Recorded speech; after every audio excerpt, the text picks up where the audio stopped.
여러분, 예배는 생명처럼 여기셔야 돼요. 한번 따릅니다. 예배는 생명처럼. 아멘. 제가 감리사가 돼서 바뀐 게 하나 있어요. 모든 모임에 가면은 새벽 예배가 있거든요. 근데 새벽 예배 시간이 통상 7시예요. 7시 하는 이유는 뭐냐면은 좀 푹 쉰 다음에 아침 예배를 드리고 그 다음에 오전 수업을 진행하기 때문이에요. 그런데 요번 갔을 때 제가 몇 시에 나가냐면 6시에 나가서 예배 장소에 제일 먼저 나갔댔어요. 기도 제목이 많았기 때문에. 근데 그렇게 나가서 기도할 때마다 느끼는 건 무엇이냐면은 이 시간이 정말 귀중한 시간이구나 라는 생각을 갖습니다. 여러분, 예배를 생명처럼 소중히 여기고 살아가면 하나님께서 우리에게 복을 주실 줄로 믿습니다.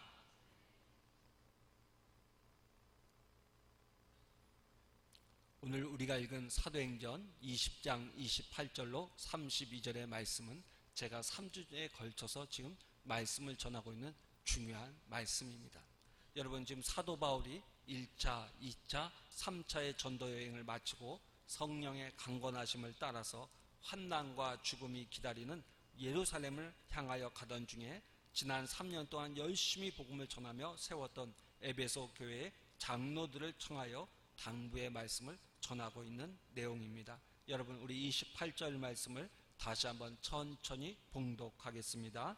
여러분은 자기를 위하여 또는 온 양떼를 위하여 삼가라. 성령이 그들 가운데 여러분을 감독자로 삼고 하나님이 자기 피로 사신 교회를 보살피게 하셨느니라. 아멘. 자, 사도 바울이 마지막의 길을 가면서 에베소의 장로들에게 당부하기를 뭐라고 당부했습니까?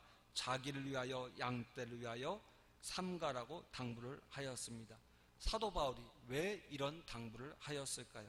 바울이 떠난 후에 나타날 여러 가지 어려움을 대비해서 그의 제자들과 장로들에게 이런 당부를 한 것입니다. 우리 29절 말씀을 29절과 30절 말씀을 천천히 봉독합니다. 내가 떠난 후에 사나운 이리가 여러분에게 들어와서 그 양떼를 아끼지 아니하며 또한 여러분 중에서도 제자들을 끌어 자기를 따르게 하려고 어그러진 말을 하는 사람들이 일어날 줄을 내가 아노라. 아멘.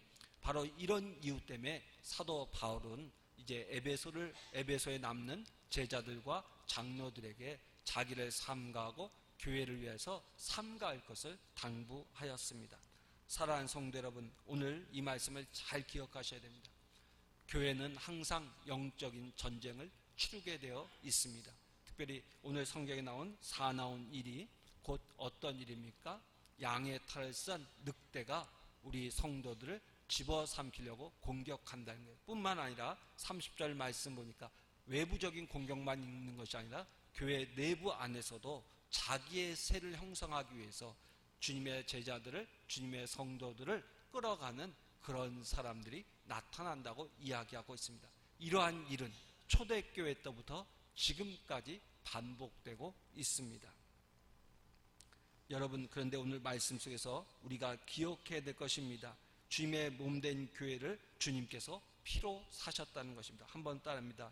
주님께서 피로 사셨다. 여러분, 주님께서 이 교회를 피로 사셨다는 표현을 여러분들이 기억하셔야 돼요.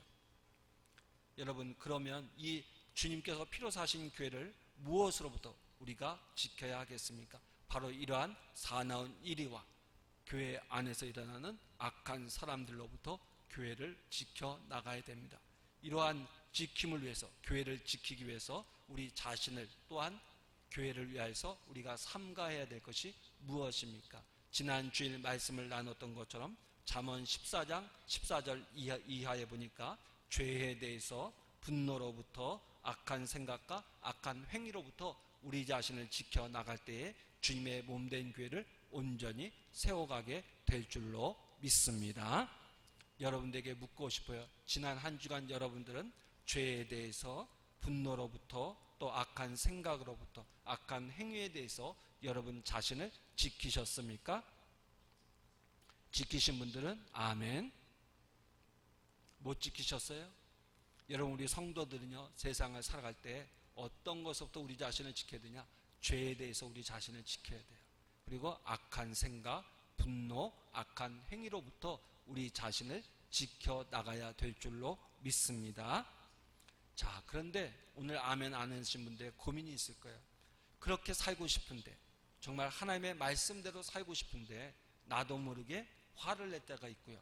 나도 모르게 어느새 죄의 생각에 젖어들어서 나도 모르게 그러한 악한 생각을 하고 있는 내 자신을 발견할 때가 너무 많이 있어요. 또 오랜 동안 습관이 돼서 나도 모르게 같은 죄를 반복하며 살아가는 경우가 너무 많이 있습니다.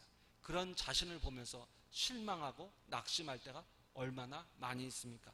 바로 이러한 모든 것으로부터 우리가 이겨나갈 수 있는, 우리가 승리할 수 있는 비결은 무엇이겠습니까? 우리 32절 말씀을 다 함께 읽겠습니다. 32절 말씀을 우리 천천히 큰 목소리로 봉독합니다. 시작.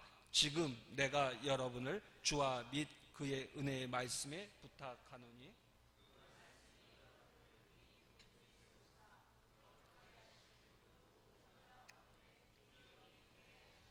자, 사도 바울이 이러한 당부를 하면서 이런 이야기를 32절에서 하고 있습니다. 여러분 32절 말씀을 잘 기억하셔야 해요. 내가 여러분을 주와 및 그 은혜의 말씀에 부탁하노니.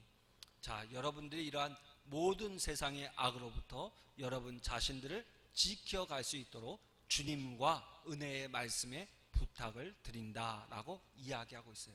그러니까 이 이야기는 무슨 얘기냐면, 오늘 저와 여러분들이 세상을 살아가면서 하나님의 사람으로서 세상을 이길 수 있는 길이 두 가지가 있다는 거예요. 첫째는 주님, 두 번째는 바로 은혜의 말씀, 성경 말씀이라는 거예요. 한번 따라합니다. 예수를 의지하라.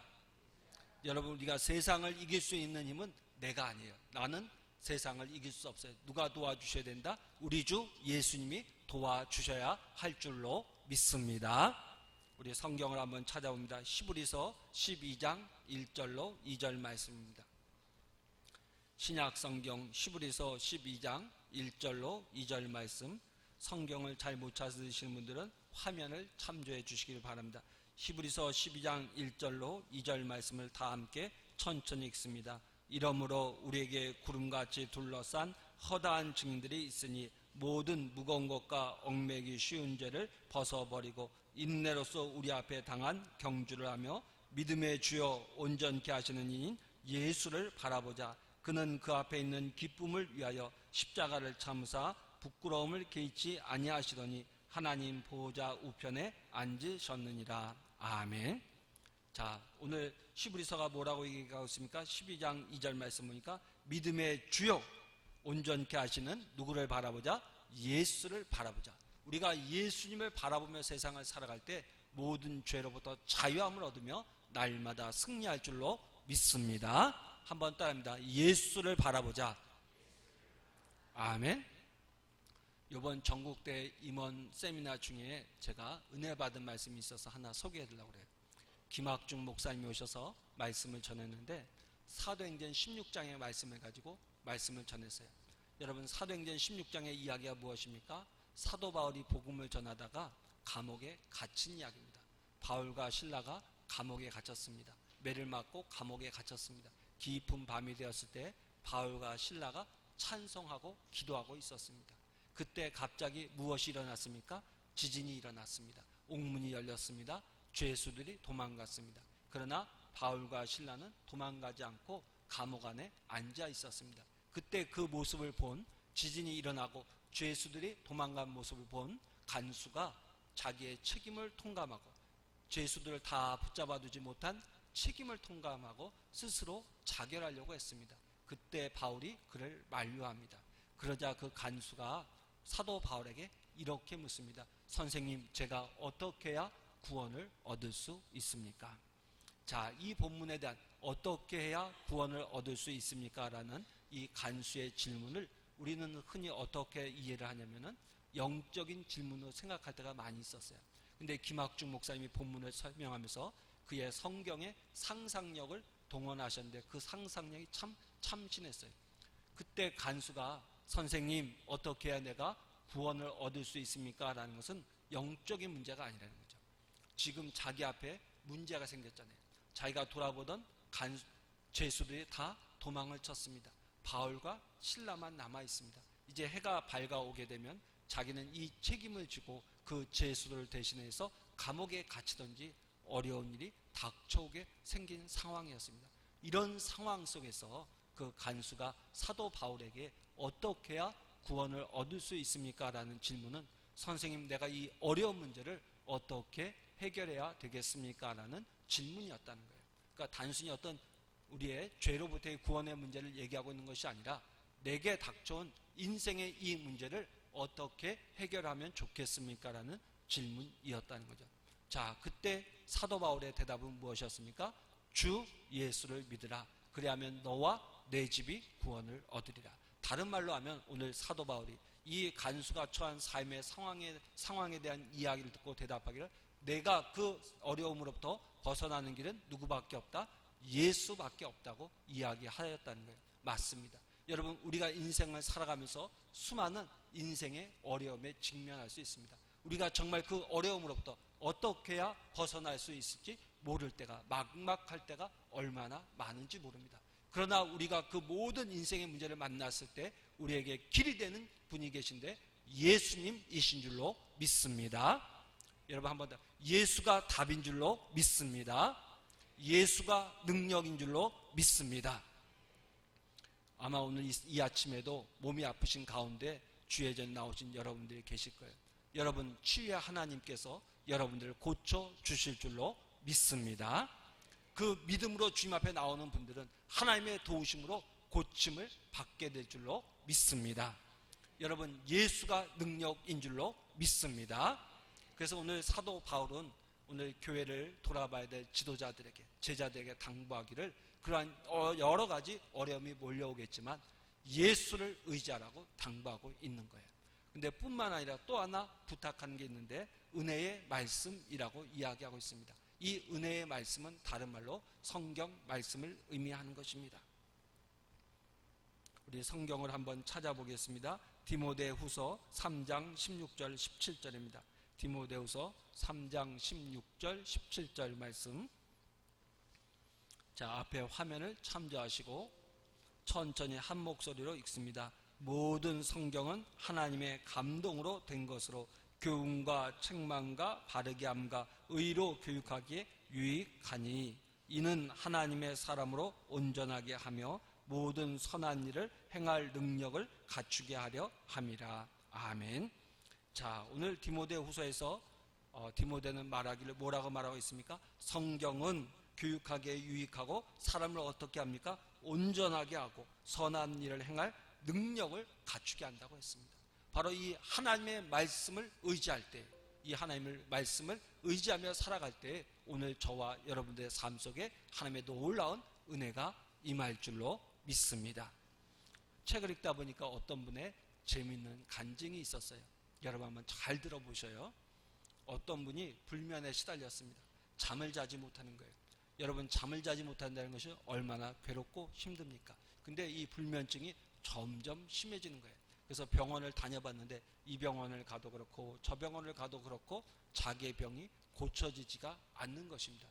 너무 괴로운 가운데 살아가고 있는데 친한 친구가 어떤 의사를 소개해 준 거예요. 젊은 의사인데 굉장히 실력이 좋다고 한번 가보라고 소개를 해준 겁니다. 그래서 이분이 지푸라기라도 잡는 심정으로 그 의사를 찾아갔다고 합니다.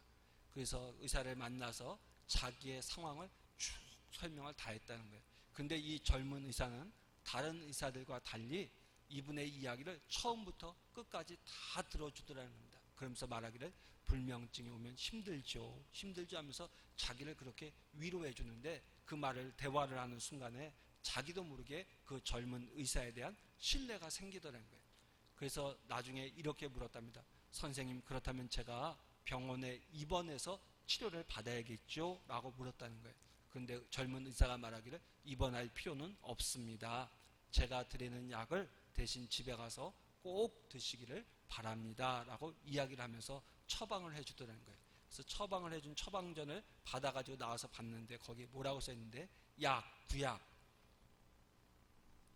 구약 시편 23편 하루에 5번 복용하십시오. 아침과 저녁, 그 다음에 식사를 하신 후에 꼭꼭 씹어서 23편을 읽으십시오라고 써놨다는 거예요. 그래서 순간 화가 확 치밀어 오르면서 이 젊은 사람이 나를 데리고 장난을 치나 그런 생각이 들더라는 겁니다. 그래서 집에 와서 화가 잔뜩 나서 집에 와서 지내는데 잠은 점점 더 안 오고 전보다 더 힘들어져서 잠을 한숨도 못 자면서 밤을 새우는 일이 계속 반복이 되었다는 거예요. 너무 힘들어서 괴롭고 힘든데 순간 그 젊은 의사가 적어주었던 처방전이 생각이 나더랍니다. 그래서 지푸라기라도 잡는 심정으로 시편 23편을 새벽에 한 번, 저녁에 한 번, 그리고 식사를 하고 난 다음에 꼭 한 번씩 읽었다는 거예요.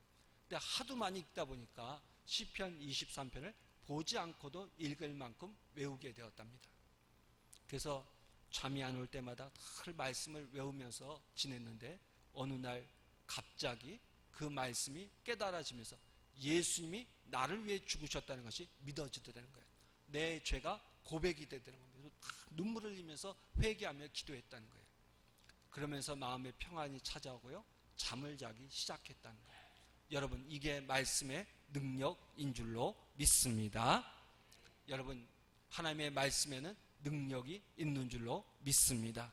여러분, 오늘 우리가 읽은 32절 후반부에 보면 이렇게 얘기합니다.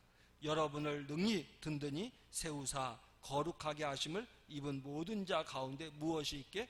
기업이 있게 하시리니. 오늘 저와 여러분들이 험한 세상을 살아가면서 인생에 많은 어려움을 겪지만 우리가 예수님께 소망을 두고 예수님을 바라보면서 하나님의 말씀을 붙잡고 살아가게 되면 하나님께서 우리를 선하게 하시고 우리에게 기업을 주시는 복을 허락하여 주실 줄로 믿습니다. 저는 오늘 이 아침 주의 전에 나온 우리 사랑하는 온 성도들이 예수님만 바라보면서 하나님의 말씀을 주야로 묵상함을 통하여 승리하시기를 주의 이름으로 축원합니다. 여러분 크게 한번 아멘 해보세요. 예수님이 능력이십니다. 예수님이 답이십니다. 말씀이 여러분을 지켜주십니다. 아멘. 이 믿음 가지고 한 주간 승리하시기를 주의 이름으로 축원합니다.